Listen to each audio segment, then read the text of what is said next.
अजीबो गरीब बहू। मोनिका बहू से सब परेशान थे। कारण था उसका नेचर, जो शादी के 8 साल बाद भी किसी को समझ में ही नहीं आ रहा था। बहू, मैं मंदिर जा रही हूँ, आऊं तो पराठा तैयार रखना।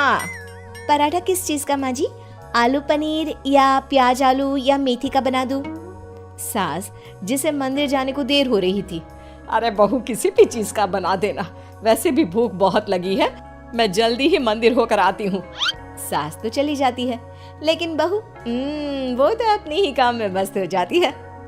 बेटा, तेरी सास आती होगी, जल्दी से पराठा बनाकर रख दे, नहीं तो तेरी क्लास लग जाएगी। ना ना पिताजी, अब कोई मेरी क्लास नहीं ले सकता। नहीं ले सकता? अब नहीं ले सकता क्या मतलब? तेरी सास तो आज तक मेरी क्लास ले रही है। पिताजी, मैंने तो शादी ही इसलिए की है कि मुझे पढ़ाई ना करनी पड़े। क्लास लेंगी सास तो मैं नहीं रह पाऊंगी। अरे तो जो होमवर्क देकर गई है वो जल्दी से पूरा कर ले बेटा। होमवर्क? कैसा होमवर्क? अरे परेशान हो गया मैं तो। कुछ नहीं बहू, कुछ नहीं, सॉरी, जा। माफी भी मांग रहे हैं पापा जी, और मुझे पता भी नहीं कि आपने क्या गलती कर दी। खैर, जा रही हूँ मैं। आज ना अलमारी ठीक करने का काम करना है मुझे। बहू कमरे में चली जाती है कि सामने उसकी बेटी की सहेली आ जाती है। अरे मेरा बेटा, ये कौन है? माँ, ये मेरी सहेली है मायरा, पास के सेक्टर में रहती है। अच्छा, क्या नाम है? कहाँ मिले तुम दोनों? आंटी, इसने बताया ना कि मेरा नाम मायरा है, मैं पास के बिल्डिंग में रहती हूँ और हम स्कूल फ्रेंड्स हैं। अच्छा, तुम लोग स्कूल में नहीं खेलते, जो घर में खेलने की जरूरत पड़ गई? वैसे क्या करते हैं पापा तुम्हारे? आंटी, मेरे पापा अमेरिका में रहते हैं। अच्छा, क्या करते हैं? अच्छा, कितने भाई बहन हो तुम? और सॉरी आंटी, मुझे जाना है। मीरा, देख लेना, खेलना हो तो शाम को पार्क में मिलते हैं। सहेली के जाने के बाद, क्या है माँ, भगा दिया ना मेरी सहेली को।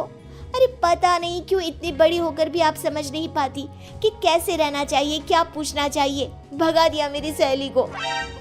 खैर, मोनिका का अजीबो गरीब नेचर चेंज होने का नाम ही नहीं ले रहा था। एक दिन, क्या बात है मोनिका, कहाँ जा रही हो? मैं ना जरा बाजार जा रही हूँ, थोड़ा काम है। आप बताओ, काफी बिजी लग रहे हो। हाँ यार, वर्क फ्रॉम होम है ना, तो काम बहुत ज्यादा है। ठीक है, कोई ना। वो क्या है ना, बाहर धूप है और मुझे सामान लेने जाना था। कोई ना, लेकर आती हूँ।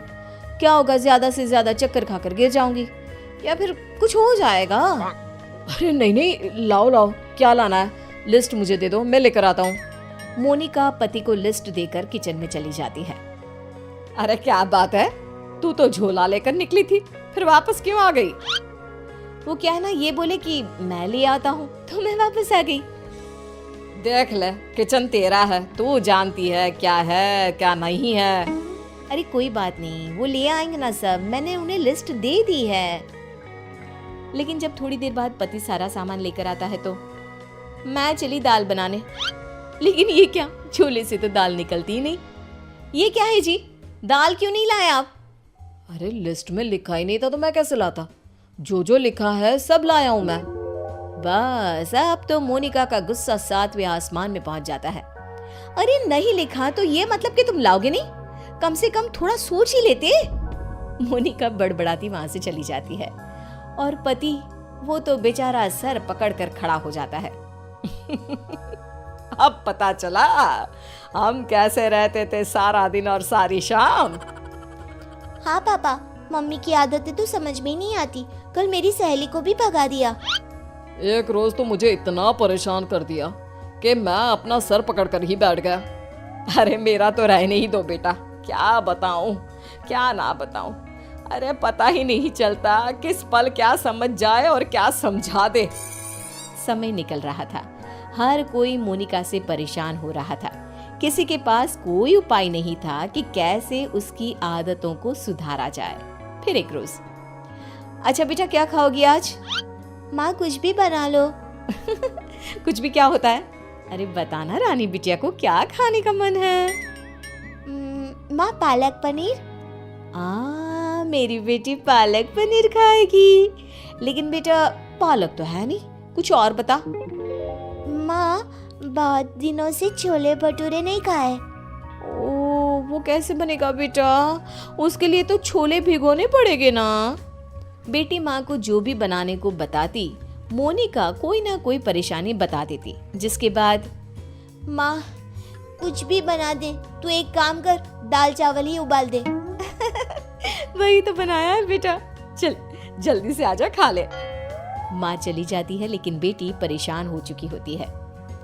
क्या है, माँ ने जब बना ही लिया था दाल चावल, तो मेरा वक्त क्यों बर्बाद कर रही थी? तभी वहाँ दादी आ जाती है।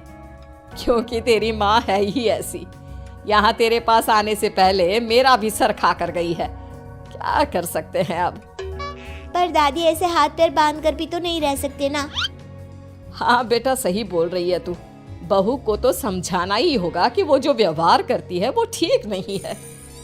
बस फिर क्या था, सभी सोच लेते हैं कि जैसे को तैसा करना है। अगले रोज नाश्ते पर, ये क्या है मोनिका, पराठे क्यों बनाए? मुझे तो पोहा खाने का मन था। लेकिन मुझे कैसे पता चलेगा कि आपको पोहा खाना है? बता देते ना।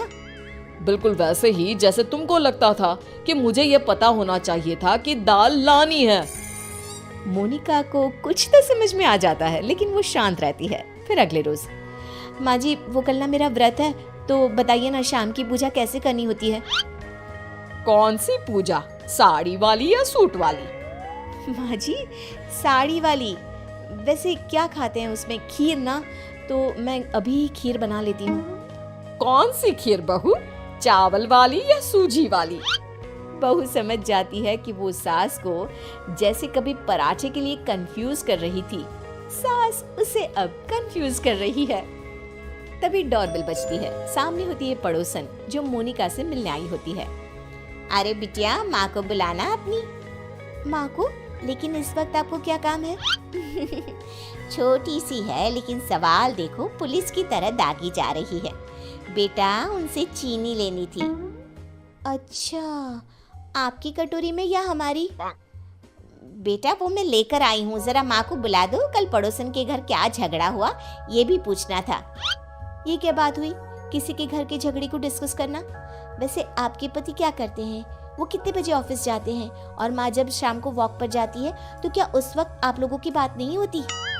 मोनिका बेटी की सारी बात सुन रही थी, लेकिन जैसे ही वो बेटी को कुछ कहती, पड़ोसन उल्टे पैर भाग जाती है। माँ, मीरा, मैं समझ गई हूँ कि मैं क्या गलती कर रही थी। मुझे माफ कर दीजिए प्लीज।